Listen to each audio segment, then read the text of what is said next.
So hi guys, welcome again to my YouTube channel.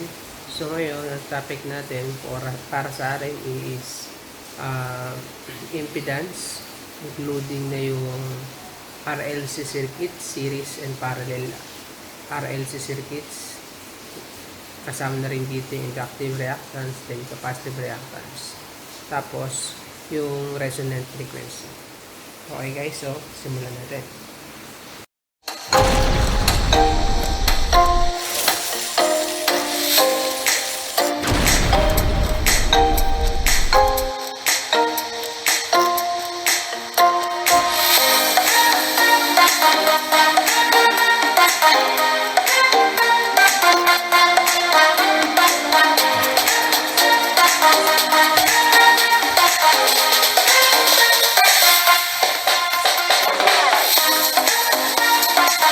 So, discuss muna natin yung impedance. Okay, so it is represented by letter J. So, kapag sinabing impedance, this is the total opposition.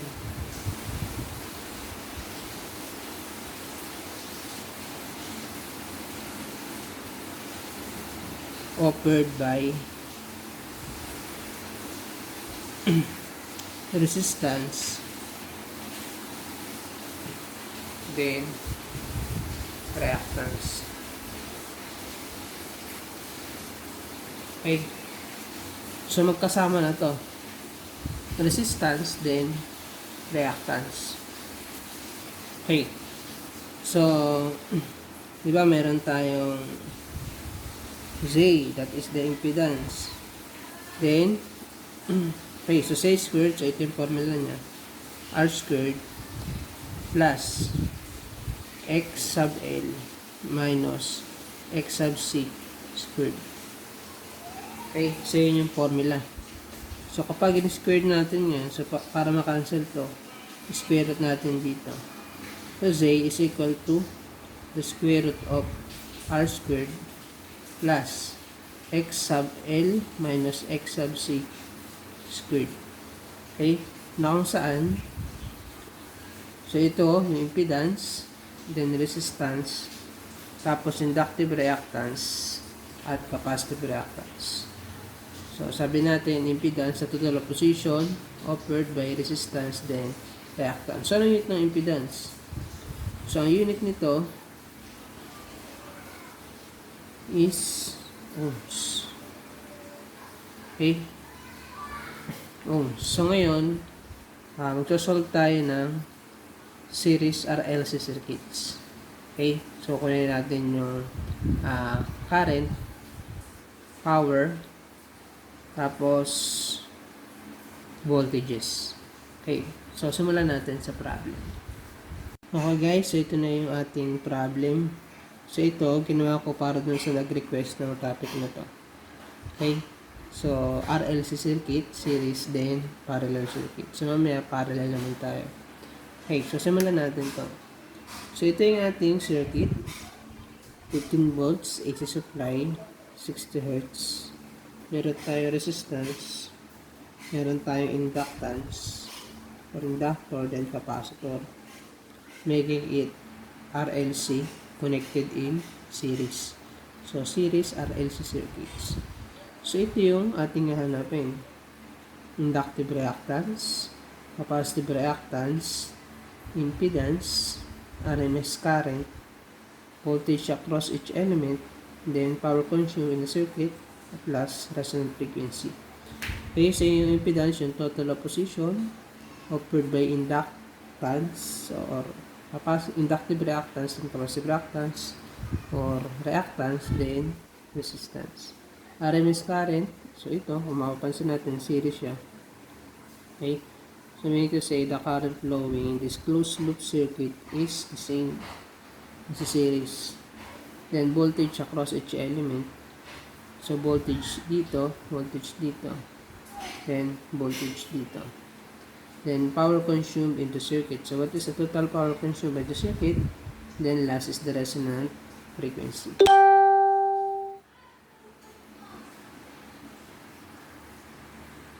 So, first is inductive reactance. So, yung inductive reactance natin, ang formula natin yan, so X sub L is equal to 2 pi FL. So, substitute natin 2 pi times the frequency, which is 60 Hz, times the value of our inductor, 100 millihenry. So, milli, that is times 10 raised to negative 3. Okay? So, plug in natin sa ating calculator. So, plug in natin 2 for shift pi 60, then 100 times 10 raised to negative 3. So, equivalent to 37.7 ohms. Okay, so 37.7 ohms. So, yan yung X sub L. Next, solve naman natin yung X sub C.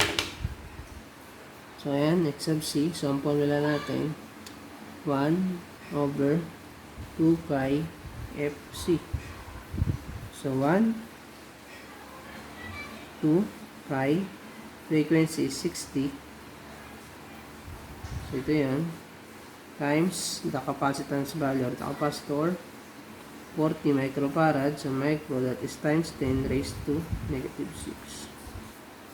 Okay, so plug in ulit natin sa calculator. So, naka-fraction tayo.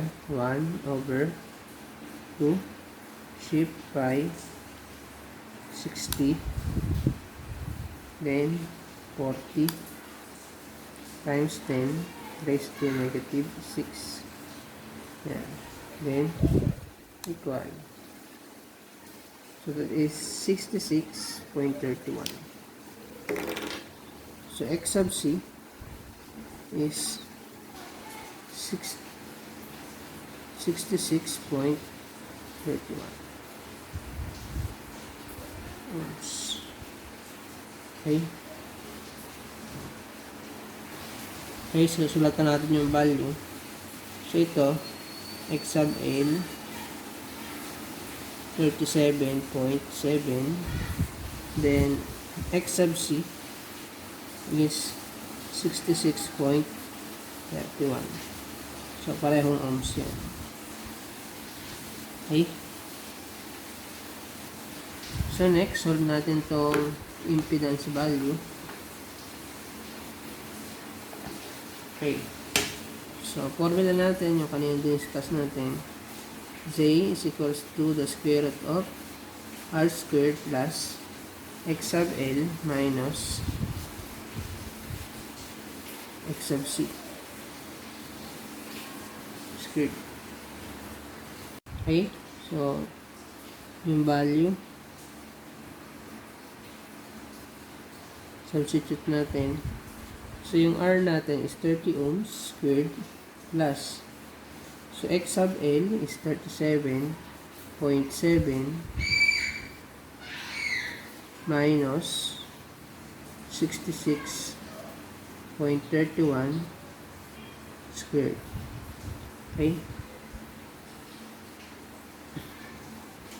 So, plug in natin sa calculator. So, square root. So, ito, square root, then 30 squared plus 37.7 minus 66.31 squared. So, equal natin. So, the impedance is 41.45.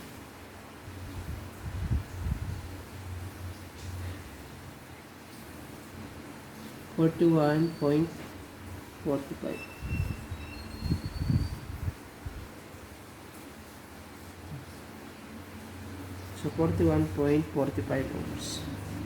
Okay, next. So, lagay natin dito, impedance, 41.4.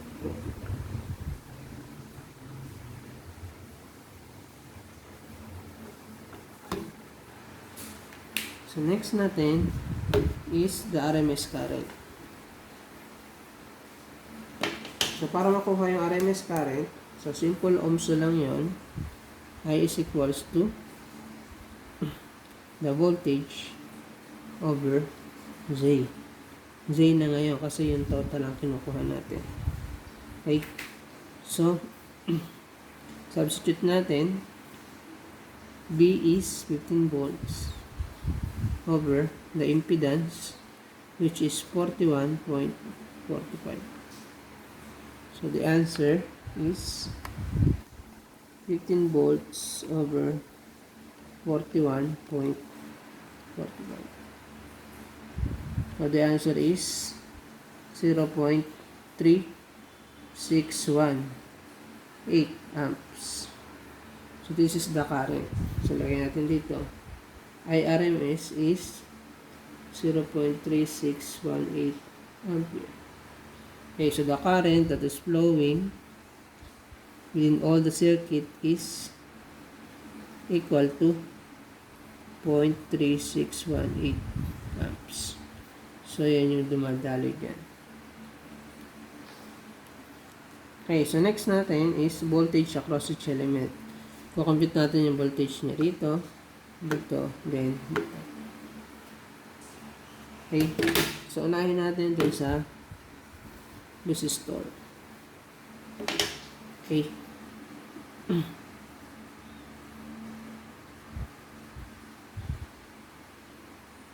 Dun sa resistor, so para makuha yung voltage, so simple lang siya.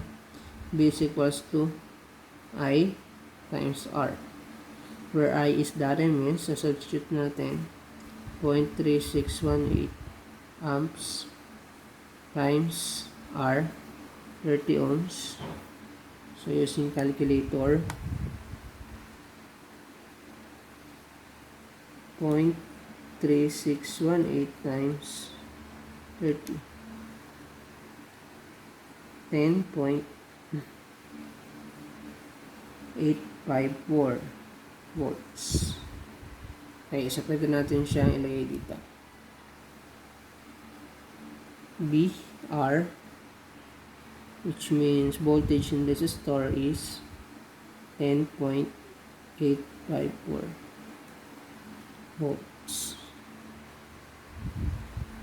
Next, so voltage naman dito sa inductor, okay, so B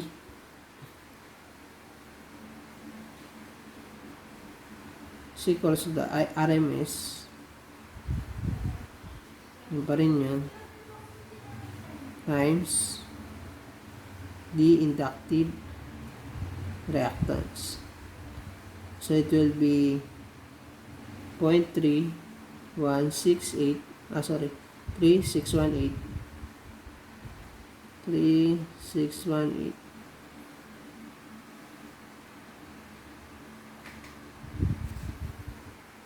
So ayusin lang natin ito, 3618. So 3618 dito times 37.7, which is equal to, so 0.3618 times 37.7, so 13.639. Okay, so lagay natin siya rito. B in L or is 13.639. Then last is yung voltage niya rito sa capacitor. Okay, so voltage niya sa capacitor ay RMS ulit times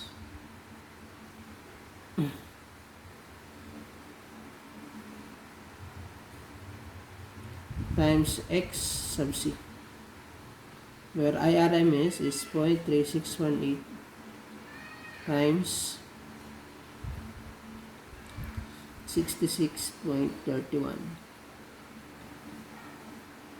So, 0.3618 times 66.31.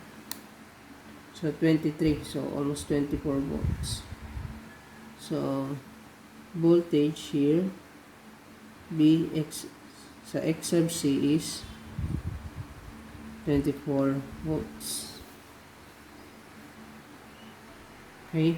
So, para i-check natin yung voltage at yung total voltage, so gagamitin natin itong formula na B.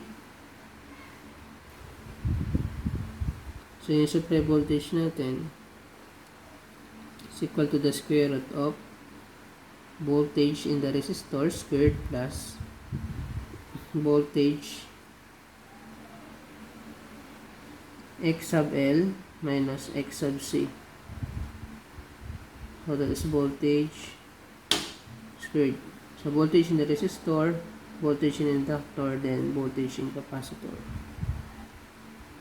So substitute natin. So ang BR natin is 10.854 squared plus B ng X sub L. Ang voltage natin is 13.639 minus voltage here in the capacitor is 24 volts squared. Okay? So, plug-in natin ito sa calculator. So, square root of 10.854 squared plus 13.639 minus 24 squared. The answer is 15 volts. So, yan. So, pag chinek nyo to, supply voltage ito. Pareho lang sila. So, tama yung computation natin. Okay? So, tapos na tayo sa 1, 2, 3, 4, 5. Okay? Next naman is the power consumed in the circuit. Okay?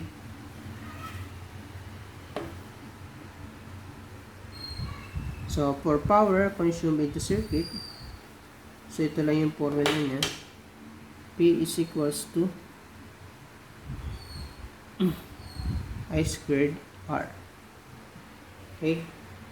So, ano yung current natin?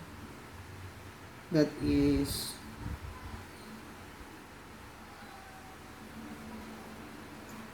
0.3618 squared times the resistance, which is 30 ohms. So, plug in natin sa calculator. 0.3618 times 30. So, that is 10.854.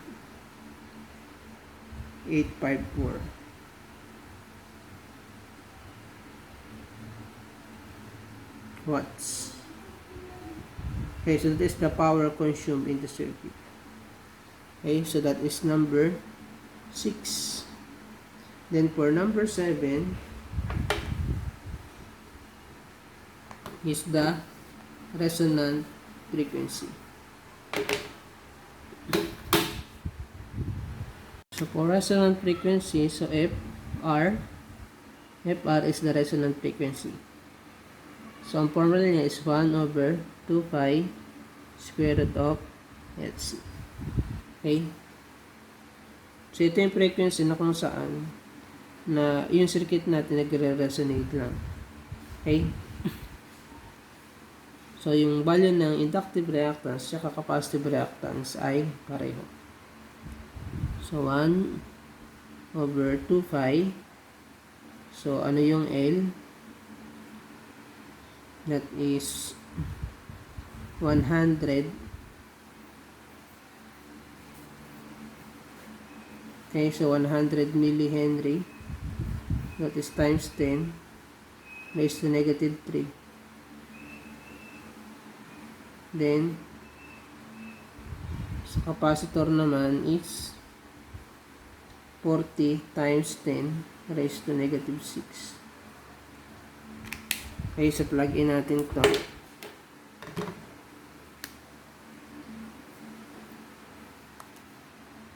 So, fraction sign, 1 over 2 shift pi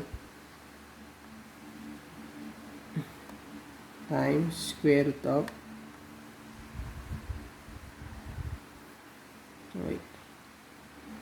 square root of, open parenthesis, 100 times 10 raised to 3, negative 3, then 40 times 10 raised to negative 6 equal 79.57. So this is the resonant frequency. So at this frequency, yung inductive reactance capacitive reactance, capacitive reactance ay pareho ng value. So, sabihin yung circuit na resonate no at this frequency. Okay? So, yun lang guys yung sa RLC series circuit. So, next natin is the parallel RLC circuits. So, next topic natin is parallel RLC circuits. Okay. So, kung natin itong inductive reactance, capacitive reactance, impedance, total current, current in each element, then resonant frequency. Okay. So, kanina, sunod natin yung series, ngayon naman yung parallel. Okay. So, una, ito yung magigipin natin, resistance, inductance, then capacitance. Okay, so meron tayo RLC circuits which is connected in parallel. So, una is inductive reactance. So, X sub L is 2 pi FL. So, 2. So, pi.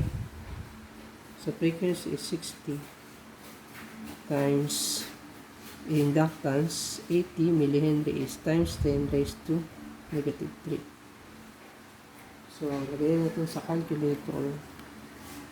So, 2 shift pi times 60 times 80 times 10 raised to negative 3. So, ang inductive reactance is 30.159 ohms. Okay. Next, capacitive reactance is X sub C 1 over 2 pi FC. So, 1 over 2 pi times 60 times 30 times 10 raised to negative 6. So, 1, 2 shift pi times 60 times 30 times 10 raised to negative 6. So, 88.419 ohms. Solve natin yung impedance.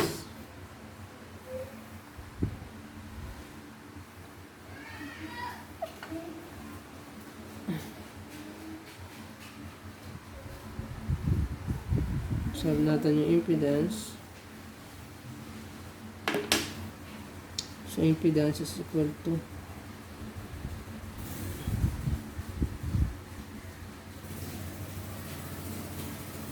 square root of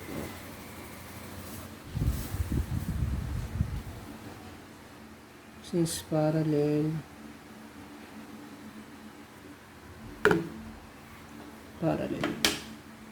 1 over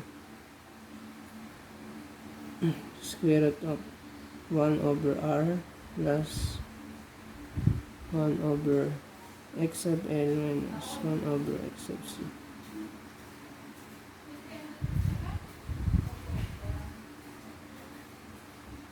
So, 1 over, substitute 1 over 60 plus 1 over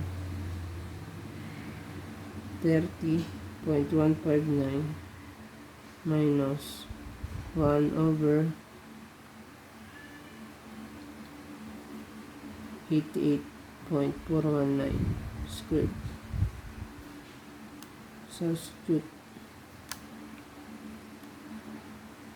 square root of 1 over r 60 plus 1 over 30.159 minus 1 over 88.419 quantity squared. So this is the impedance 7.62. So wait. So ito ay may squared. May squared.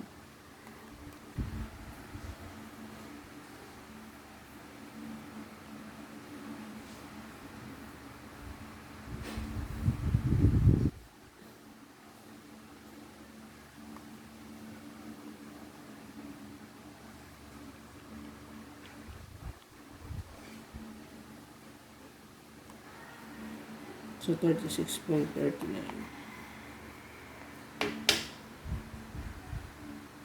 So squared siya dito. 36.39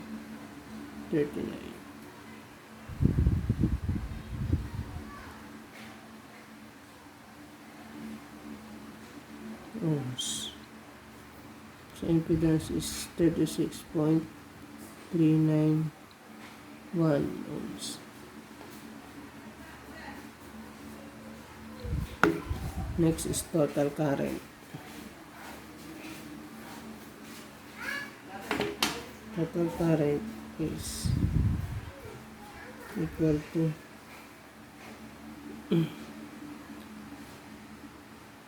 voltage over impedance, which is equal to 12 volts over 36.391. Plug in 12 over 36.391 is equal to 0.329 amps. So that is the total current. For individual current, so in resistor, IR is equal to B over resistance. So B is 12 volts over 60. So 12 over 60 is 0.2 ampere. Next, current in inductor. So B over X of L. So B is 12 volts over 30.159. 12 over 30.159 is equal to 0.397 amps. So 0.397 amps. So inductor. And for capacitor, current in capacitor. So voltage over X sub C. So voltage 12 volts over X sub C 88.419.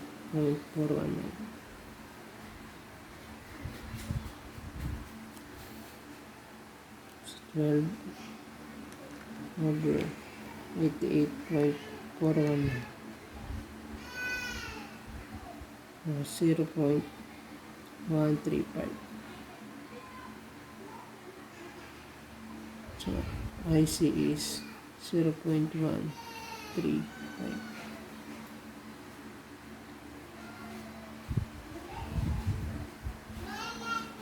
Okay, so para i-check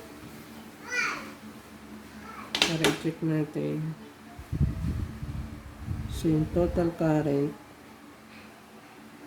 which is over 36.39, so 329.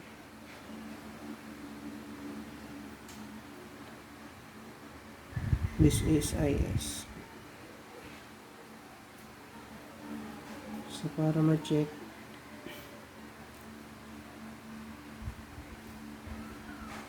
so IS is equal to square root of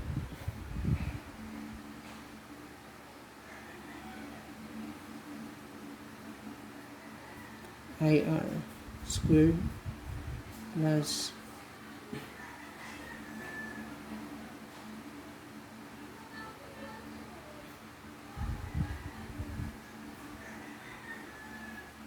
X sub L minus X sub C squared. So IR squared is 0.2 squared plus X sub L 397.397 minus 0.135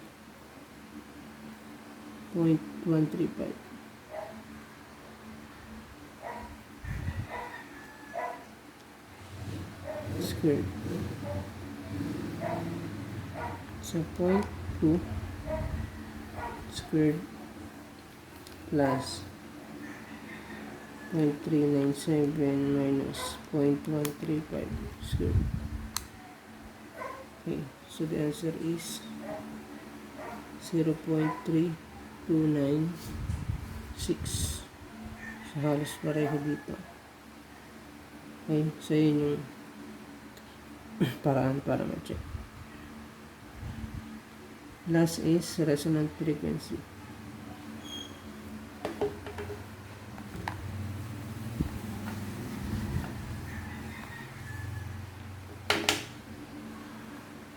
So resonant frequency FR is 1 over 2 pi square root of LC. So 1 over 2 pi square root of 80 times 10 raised to negative 3.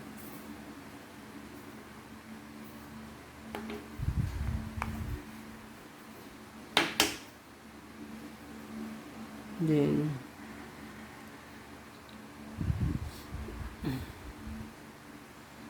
30 times 10 raised to negative 6.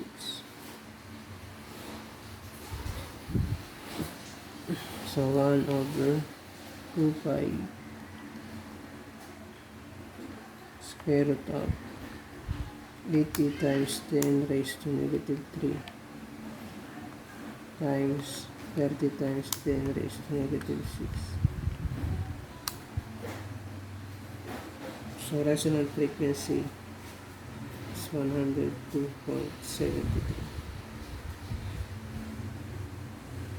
Hertz.